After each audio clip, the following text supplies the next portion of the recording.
Je vais passer la parole à Justine Maintouvray, qui est avocate et qui va pouvoir nous éclairer, parce que finalement, même Enedis nous a dit que techniquement, ils étaient prêts pour beaucoup de choses, mais qu'ils attendaient des textes, de pouvoir nous... Le micro fonctionne, hein, normalement, on vous entend. Oui. Oui, voilà. Et on va vous passer aussi ceci pour que vous puissiez nous parler de ce contexte et faire réagir aussi, justement, les élus. Bonjour, déjà merci de l'invitation. Effectivement, donc, je pense que le rêve de l'avocat, du juriste, c'est de pouvoir dire à son client que la seule limite, c'est l'imagination à son projet. Effectivement, donc, on a des freins réglementaires qui subsistent, du chemin qui reste à parcourir, et c'est notamment l'objet des nombreuses actions qui sont menées par Enerplan. Mais je pense que ce qui a été dit aussi, c'est qu'aujourd'hui, on a une boîte à outils, des outils intéressants, grâce aux dernières évolutions réglementaires de cette année notamment, grâce aux expérimentations et aux innovations qui ont été réalisées. Et on le voit aussi, donc, toutes les initiatives qui sont prises au niveau local, que ce soit les conseils départementaux, les métropoles, les petites communes, on voit de plus en plus effectivement émerger des appels d'offres sur l'autoconsommation. Alors, ces évolutions, elles doivent effectivement être perçues d'abord avec enthousiasme, puisqu'elles facilitent les projets. Elles posent des solutions qui sont sécurisantes, et aussi elles permettent d'atteindre finalement, voire d'optimiser un modèle économique. On le voit pour l'autoconsommation individuelle, on est plus en cours de modélisation pour l'autoconsommation collective. Mais voilà, aujourd'hui, je pense qu'on a des outils assez intéressants. Alors, je ne vais pas faire un état de toutes les évolutions réglementaires qui ont eu lieu, parce qu'il y en a un certain nombre, et en plus on en a parlé un petit peu hier. Mais ce qui va intéresser en premier chef les collectivités, d'abord on a effectivement la loi Pacte. Donc on a parlé de l'élargissement du périmètre, de la maille de l'opération de l'autoconsommation collective. Donc on est toujours dans l'attente de l'arrêté qui va fixer le périmètre, dont on présume qu'il sera d'1 kilomètre. Mais là, je pense un certain nombre de questions vont se poser, notamment où est le centre du périmètre, où se situe-t-il, et aussi la possibilité de ne plus se situer en amont d'un poste HTABT, mais d'être en réseau basse tension. Alors ça élargit évidemment la maille des opérations. Ce que l'on regrette un tout petit peu, et ça va concerner les collectivités, c'est qu'un certain nombre de bâtiments publics, et notamment les bâtiments éducatifs, sont exclus de cet élargissement et de l'autoconsommation collective, dans la mesure où ils ne sont pas en basse tension. Donc ça, c'est un inconvénient qui demeure, et je pense que ça fait partie des démarches qu'on doit continuer à mener. La deuxième évolution, donc on en a parlé, donc je ne vais pas m'attarder là-dessus, mais c'est notamment la suppression du plafonnement de la puissance des installations pour le TURP. Ça veut dire qu'on pourra choisir d'avoir recours au TURP spécifique, quelle que soit la puissance de l'installation. Et ce qui a été peut-être, ce qui doit être dit par rapport notamment à la loi énergie-climat, donc qui a été adoptée avant-hier, ça doit encore être relu par le Sénat à la fin du mois, c'est plusieurs choses qui vont concerner l'autoconsommation collective. C'est que d'une part, un tiers peut gérer et détenir une installation dans une autoconsommation collective. Donc la loi consacre le tiers investissement dans l'autoconsommation collective. Après, il faudra parler de modèle économique, parce qu'on n'a pas encore la garantie, en tout cas le bénéfice de l'exonération fiscale n'est pas garanti pour l'autoconsommation collective. Après, quelques freins. Donc, nous, on a rédigé les amendements pour l'USH qui ont été portés par Emmanuel Cos et Denis Baupin sur le logement social, c'est-à-dire la possibilité pour les bailleurs d'être PMO, et aussi pour la facilitation de l'autoconsommation pour les locataires qui sont finalement adhérents d'office à une autoconsommation, sauf s'ils refusent. Alors ça, c'est pour le logement social, mais finalement, on se demande... pourquoi est-ce qu'on ne pourrait pas étendre ça aux collectivités, dans la mesure où le texte de loi dit qu'il faut créer une entité juridique à part pour la constitution de la personne morale organisatrice. Or, on l'observe, c'est une difficulté procédurale qui est quand même assez importante, puisqu'il faut constituer une association. C'est pas très compliqué juridiquement, mais finalement, pourquoi une collectivité ne pourrait pas être PMO au même titre qu'un bailleur social? C'est ce que disait Marc de Germay tout à l'heure. Voilà, tout à fait. Ça simplifierait considérablement les choses. De la même manière, adhérer à l'autoconsommation en ayant la possibilité de refuser avec un délai raisonnable, voilà, c'est des choses, je pense, qu'il faut continuer à penser, avec des démarches qui doivent être, à mon avis, qui doivent continuer. La deuxième grande évolution, donc, c'est la possibilité, en cas de tiers investissement dans une autoconsommation individuelle, de bénéficier de l'exonération de TICFE. Alors, TICFE dénommé CSPE, hein, c'est la taxe intérieure sur la consommation finale d'électricité. C'est la même chose, le Code de l'énergie emploie les deux, donc voilà, il n'y a pas de difficulté. Donc cette circulaire, elle va rappeler les modalités d'application de l'exonération, c'est-à-dire que ce sont les petits producteurs qui peuvent en bénéficier. Alors elle les rappelle, je ne vais pas m'attarder dessus, mais il y a deux critères, hein, deux conditions. Pour les installations dont la puissance de production, dont la production annuelle n'excède pas 240 millions de kWh par site de production. Et là, on doit être en autoconsommation totale. C'est-à-dire que la circonstance simplement de revendre le surplus fait perdre le bénéfice de l'exonération. Ça, c'est assez important. Le deuxième cas d'exonération, c'est lorsque la puissance de production installée sur le site est inférieure à 1000 kW. Donc ça, c'est la puissance crête installée. Et là, on peut être en autoconsommation partielle. Ça veut dire que l'exonération de TICFE se réalisera sur la part autoconsommée. Donc ça, c'était un rappel de la circulaire, mais surtout, ce que la circulaire va préciser, c'est qu'elle va permettre au tiers investissement d'être assimilé fiscalement à une autoconsommation individuelle. Comment ? Elle dit d'abord que l'exploitant n'a pas l'obligation d'être propriétaire de l'installation. Et là, on observe beaucoup de confusion sur l'interprétation de la circulaire. C'est que l'exploitant n'est pas le tiers. L'exploitant est le producteur-consommateur de l'installation. Ça veut dire qu'une collectivité est propriétaire d'un bâtiment. Elle n'a pas l'obligation d'être propriétaire de son installation. Si elle va avoir recours à un tiers investisseur qui va investir à sa place parce que soit elle n'a pas la capacité d'acheter ou elle ne veut pas avoir recours à l'emprunt, elle va à ce moment-là passer un contrat de mise à disposition. Elle va être locataire et non pas propriétaire de l'installation. Et la circulaire donc précise les contrats qui peuvent être passés et qui emportent cette mise à disposition. Donc c'est la location, le crédit bail ou toute autre modalité. Alors, toute autre modalité, il va falloir que ce soit précisé parce qu'on se pose un certain nombre de questions sur tous les montages contractuels qui peuvent être mobilisés. En tout état de cause aujourd'hui, on a des outils contractuels intéressants, sécurisés, ou qui autorisent, en tout cas, qui permettent d'avoir peut-être parfois un modèle économique en fonction du budget ou des choix de financement et d'investissement d'une personne morale de droit public, mais aussi de droit privé.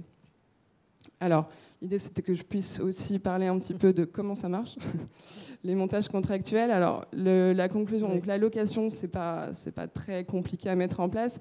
Il y a juste des précautions à prendre en amont, c'est-à-dire que donc on a bien la collectivité propriétaire du bâtiment, qui est producteur-consommateur. Hein, la circulaire ne remet pas en question surtout l'identité producteur-consommateur, ça doit être maintenu. Elle va passer donc un contrat de bail avec l'installateur de panneaux photovoltaïques, par exemple, et le loyer va à la fois traduire la jouissance, donc la location de l'installation, et aussi éventuellement des prestations d'entretien, de maintenance. Voilà. Ces prestations pouvant soit être intégrées dans le contrat de location ou faire l'objet d'un contrat à part. Ça, c'est des choix de chaque partie.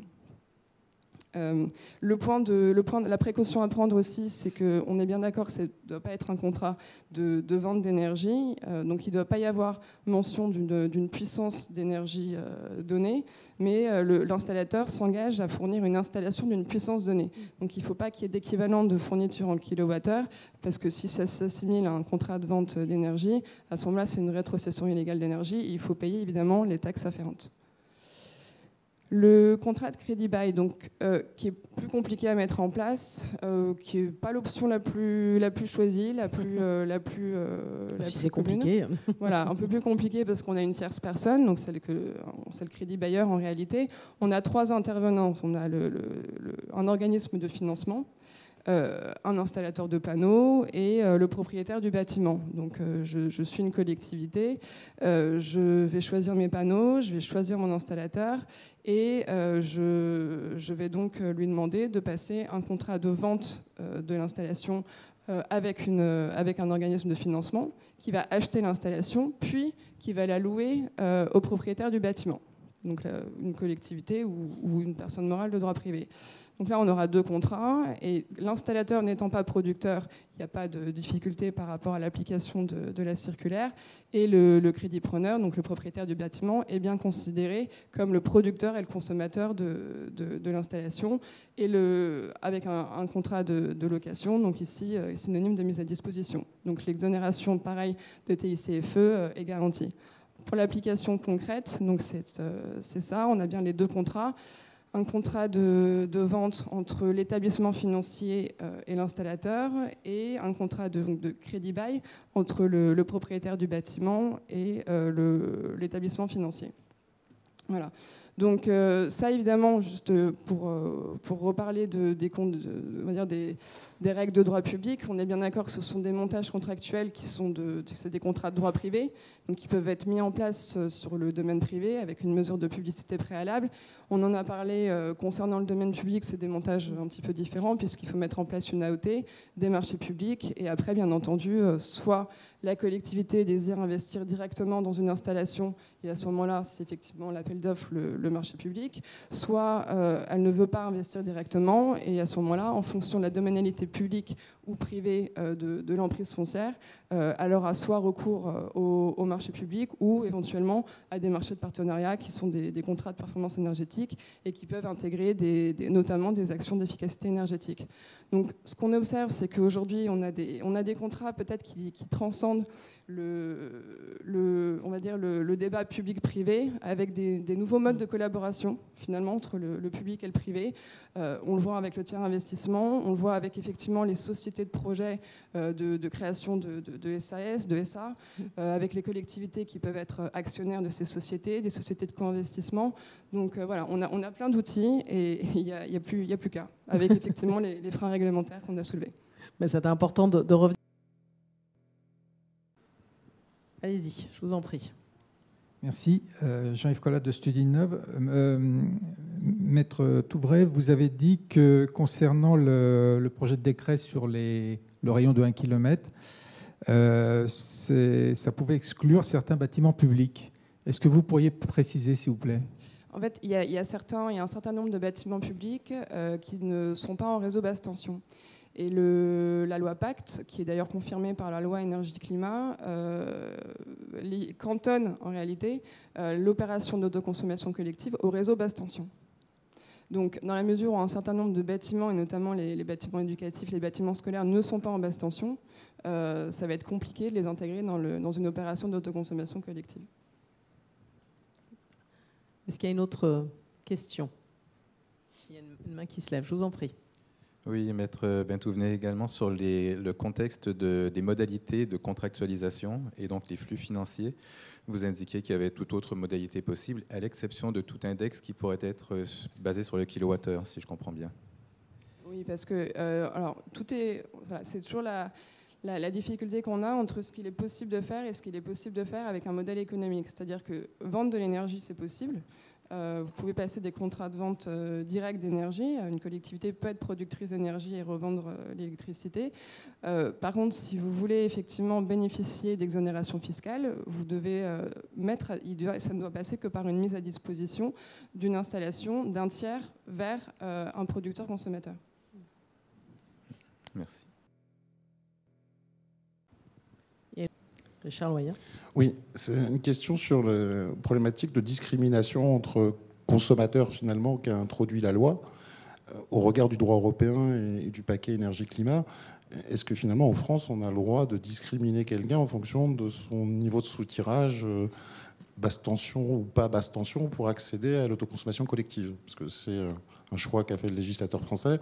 On voit qu'on a inventé plein de règles auxquelles on est obligé de désobéir pour faire sortir des projets. C'est malheureux. Mais là, on invente de nouvelles règles qui, quelque part, mettent des freins, des barrières, mais qui me semblent être limites au regard du droit européen, parce qu'on ne doit pas faire de discrimination vis-à-vis des autoconsommateurs. Donc voilà, c'est une question de droit. Justine, oui. Tout à fait. Alors, je pense que ce que vous venez de dire, c'est nous, c'est une des démarches qu'on voudrait porter. Donc, vous êtes parfaitement en ligne avec ce qu'on va bientôt défendre. Effectivement, il n'y a aucune raison de traiter différemment les consommateurs en fonction de leur puissance d'injection. Mais ces difficultés-là, finalement, on la retrouve pas uniquement par rapport aux consommateurs, on peut aussi la retrouver par rapport à la distinction entre le solaire thermique et le solaire photovoltaïque, par rapport à la récupération des charges locatives. Enfin, il y a un certain nombre de choses, et là, on est plus dans une égalité face à l'impôt, face à la taxe. Donc, oui, je suis complètement d'accord, et je pense qu'on a de nombreux fondements juridiques pour défendre ça. Est-ce que l'un d'entre vous va ajouter quelque chose ? Non. Bah écoutez, je vous remercie. Non. Alors on va prendre une dernière question. Oui, j'avais pas vu. Excusez-moi. Parce qu'après on va faire une pause. Vous pourrez continuer autour du déjeuner à échanger. Mais je vous en prie. Farouk Chaouch de Vinci Énergie.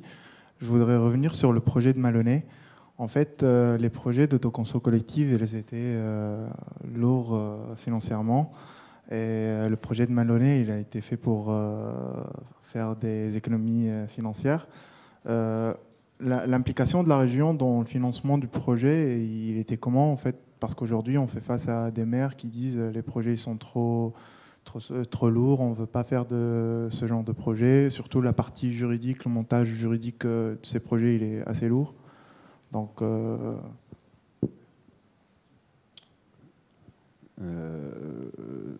globalement, on est sur un investissement pour la ville de 800 000 € sur l'ensemble des toitures.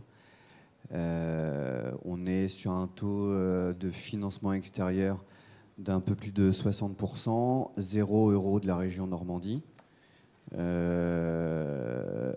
puisque la région n'avait pas encore vu l'intérêt de soutenir les projets solaires à ce moment-là. Il y a depuis des dispositifs qui existent, mais avec les usines à gaz d'appel à projet, d'appel à manifestation d'intérêt selon qu'on est dans telle ou telle intercommunalité. Donc certains dispositifs d'aide ne sont pas très simples pour les communes. Après, nous, on a porté ça dans un projet global de 10 millions d'euros d'investissement sur la ville, qui est aujourd'hui financé à hauteur de 65% par l'extérieur. Pas de complexité juridique plus que ça, hein, puisque justement les conventions d'autoconsommation collective, on n'avance pas à pas avec Enedis, donc il n'y a pas de difficulté juridique. Il y a une facilité, c'est qu'on nos conventions d'autoconsommation collective, en gros, on les signe avec nous-mêmes. On ne revend pas l'électricité à un tiers. Elle ne concerne que des bâtiments municipaux dans un premier temps, puisque vu qu'il n'y a pas encore suffisamment de recul et les difficultés qui ont été présentées jusqu'à présent, nous, l'intérêt, c'est, avant de commencer à essayer de vendre de l'électricité produite, par exemple, sur l'église à 2-3 habitants autour, l'idée, c'est de rentabiliser au maximum nos investissements pour les besoins propres de la collectivité et gérer nos économies. C'est pour ça que par rapport à la remarque du monsieur tout à l'heure, les enjeux, en fait, ils ne sont pas financiers. Les choix qu'on fait aujourd'hui, ce n'est pas pour être rentable, puisque bien évidemment, si on commence à comparer par rapport à telle ou telle opération, l'intérêt économique par rapport au coût de l'électricité vendue par l'opérateur historique, on trouvera toujours qu'il y a quelques centimes de trop ou pas assez. Là, les investissements qu'on peut porter au niveau des collectivités aujourd'hui vont aussi fortement générer les économies financières qu'on aura dans les années qui viennent, puisqu'on sait très bien que l'électricité va quasiment doubler. Donc ceux qui ne font pas ces choix-là aujourd'hui auront, je pense, de grosses difficultés à maintenir leur budget de fonctionnement dans les années qui viennent. Et surtout, l'enjeu du développement du renouvelable. On n'a pas tous la chance de pouvoir mettre une éolienne ou deux sur sa commune, avec en plus un niveau d'acceptabilité de la part de la population qui est un peu compliqué sur l'éolien, beaucoup plus simple sur le solaire, même quand on couvre son église. Et donc en fait, il n'y a pas de... La rentabilité, c'est quel modèle de société on veut porter à l'échelle de nos territoires. Elle ne doit pas du tout être économique. Merci beaucoup. Ce sera un joli mot de la fin, on va dire, pour cette table ronde. On peut vous applaudir tous les 6 pour ces échanges. On a bien compris comment les collectivités pouvaient porter ce sujet. Donc, je vous invite à marquer une pause déjeuner. Vous allez pouvoir continuer évidemment à échanger. Et on se retrouvera dans cette salle à 14h pour une nouvelle table ronde sur, là encore, un sujet majeur, le stockage. Bon appétit à tous.